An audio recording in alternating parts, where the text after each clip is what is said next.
नमस्कार साथियों, मैं देवेंद्र स्वागत करता हूं आपका एक बार फिर से परीक्षा एकेडमी में।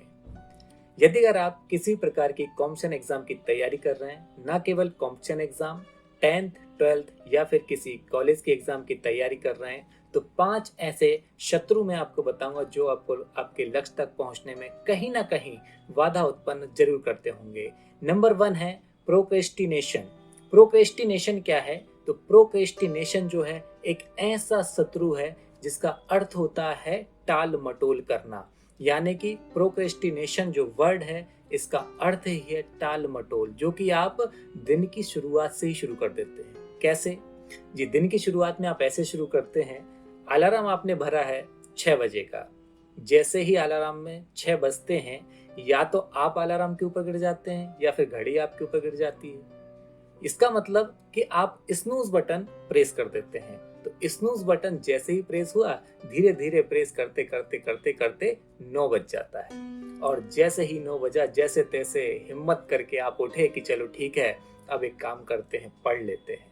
जैसे ही आपने नाश्ता किया, पढ़ने बैठ गए, तभी आपकी नजर एक ऐसे विचित्र चीज पर पड़ जाती है जिसका नाम है मोबाइल। जैसे ही आपने मोबाइल खोला, मोबाइल खोलने के बाद उसमें बहुत सारी ऐसी application, WhatsApp, Facebook, Twitter, Instagram, Telegram, ना जाने क्या क्या चलाने के बाद जैसे ही आपने 2 ढाई घंटे अपने बर्बाद करे, इसके बाद में आपको याद आती है कि चलो फिर से पढ़ लेते हैं। फिर से पढ़ने के लिए 12 बजे आपने जो है मोबाइल रखा और कोई किताब उठाई।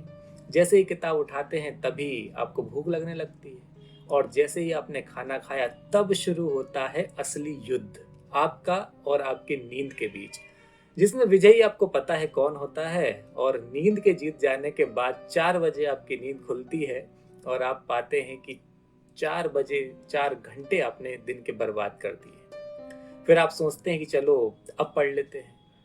जैसे ये पढ़ने बैठते हैं, आपके दोस्त का फोन आ जाता है। दोस्त कहता है कि आ जाओ, टपरी पर चाय पीते हैं। चाय पीते पीते बज जाती है 6, और फिर सोचा जाता है चलो आज का दिन तो चले गया है, हम एक काम करते हैं, मंडे से पढ़ाई शुरू करते हैं। जैसे ही मंडे आता है, फिर सोचते हैं नेक्स्ट मंडे पढ़ाई शुरू करेंगे। ऐसे करते करते कई हफ्ते निकल जाते हैं, और यकीन मानिए कई हफ्ते नहीं, आप महीने और एग्जाम के दिन तक भी यही कहते रहते हैं कि हम कल से पढ़ाई शुरू करेंगे, और आपके एग्जाम का डेट पास में आ जाता है। तो मेरा कहने का मतलब यही है कि आपको टाल मटोल नहीं करना है, आपको प्रोक्रेस्टिनेशन, टाल मटोल से बचना है। यदि अगर आपको सफल होना है तो आपको प्रोक्रेस्टिनेशन, टाल मटोल को टालना ही होगा।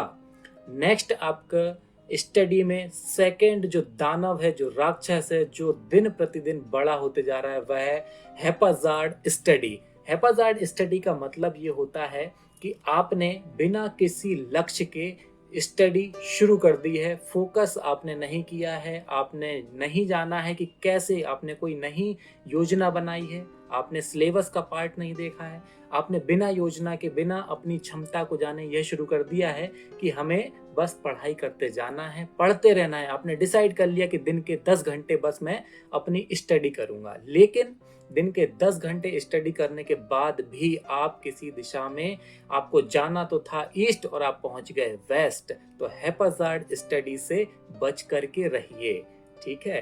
नेक्स्ट जो दैत्य, दानव, राक्षस और आपकी पढ़ाई में, आपके लक्ष्य प्राप्ति में सबसे बड़ा और सबसे खतरनाक राक्षस है, वह है कंपेयरिंग एंड कॉपी करना। कंपेयरिंग एंड कॉपी का मतलब यह है कि आपने किसी को देखा, आपके पड़ोसी को देखा, आपके मित्र को आपने देखा कि वह तो मुझसे कमजोर था और उसने अच्छा सब्जेक्ट ले लिया, तो आप भी सोचते हैं कि मैं क्यों नहीं वह सब्जेक्ट ले सकता, या फिर मैं क्यों नहीं उस एग्जाम की तैयारी कर सकता।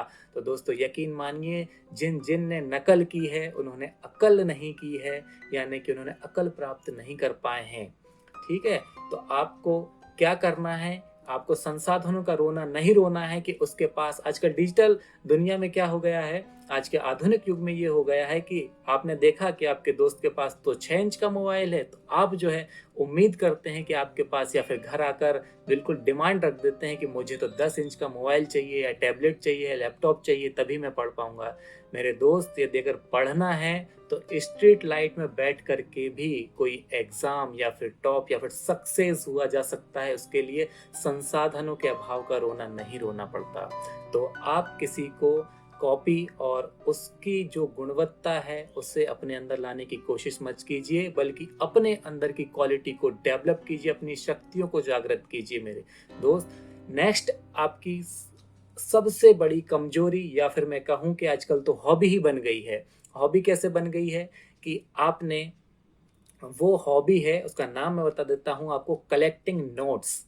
कलेक्टिंग नोट्स का मतलब है मेरे दोस्तों, आपके पास जो किताब है उसको छोड़कर आप दुनिया की तमाम नोट्स इकट्ठे कर लेते हैं। यदि अगर आप किसी कॉम्पिटिशन एग्जाम की तैयारी कर रहे हैं तो दृष्टि, विजन आईएएस, बाजीराम, कौटिल्य, आकार, चैंपियन स्क्वायर, ना जाने कितने ही नोट्स आपने कलेक्ट करके रख लिए होंगे। लेकिन मेरा यकीन मानिए कि एक बुक को 10 बार पढ़िए, 10 बुक को एक बार नहीं। वन मोर टाइम, एक बुक को 10 बार पढ़िए, 10 बुक को एक बार नहीं। आपको इतना याद हो जाएगा, एक बुक आप 10 बार पढ़ लेंगे कि उसके पेज नंबरों पर क्या जानकारी लिखी है वो आपको एग्जाम में मोबाइल की स्क्रीन, लैपटॉप की स्क्रीन की भांति आपको दिखेंगी। तो दोस्त, आपको अधिक से अधिक नोट्स कलेक्शन से बचना है, अपने नोट्स पर विश्वास जताना है, अपने नोट्स को अच्छे, अपडेटेड और क्वालिटी पूर्ण बनाना है। फिर से मैं कहूंगा कि आपको क्वांटिटी पर ध्यान ना देकर क्वालिटी पर ध्यान देना है। नेक्स्ट, आपकी स्टडी में एक बाधा और है, नंबर 5 की। वो बाधा ये है कि लिमिटलेस स्टडी, या फिर मैं उसको कहूंगा कि सिलेबस से हटकर स्टडी करना, यानी कि not syllabus based study. Not syllabus based study का यह मतलब है कि आपने सिलेबस देखा नहीं, बस आपने देखा कि यार किसी का सब्जेक्ट बहुत अच्छा है, या फिर जो टीचर आपको पढ़ा रहे हैं उनका उस सब्जेक्ट में बहुत अधिक अच्छा ज्ञान है, तो मेरे दोस्त वो पिछले कई वर्षों से उसकी प्रैक्टिस कर रहे हैं, तब जाकर उन्हें वो ज्ञान प्राप्त हुआ है। और आपको पढ़ना है आपके सिलेबस के अकॉर्डिंग।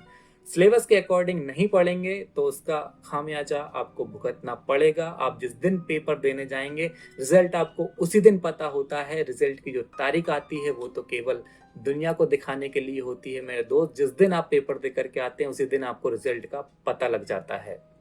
तो स्टडी जो करेंगे वो करेंगे सिलेबस के अनुसार। सिलेबस के अनुसार ही आप किताब खरीद कर, आपको किसी सब्जेक्ट में पीएचडी नहीं करना है, आपको एग्जाम क्लियर करना है। मैं फिर से कहूंगा कि पीएचडी नहीं करना, इतना लंबा ज्ञान नहीं चाहिए कि आप उसके गुरु नहीं बनना चाहते हैं। आपको एग्जाम क्लियर करने के लिए सिलेबस को ध्यान में रख करके पढ़ाई करना होगी। तो मेरे दोस्त, शॉर्ट में मैं आपको कहना चाहूंगा कि टाल मटोल अभी से छोड़ दीजिए, आज से छोड़ दीजिए।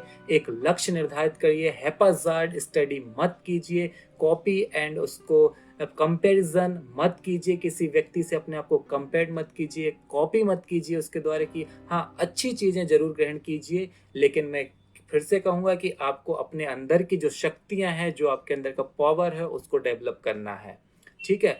और टाल मटोल के लिए मैं एक कहावत आपके सामने कहना चाहूंगा। किसी अनजान कवि ने यह कहा है कि आज करे सो काल कर, और काल करे सो परसों, और जल्दी जल्दी क्या पड़ी है, अभी पड़े हैं वर्तों।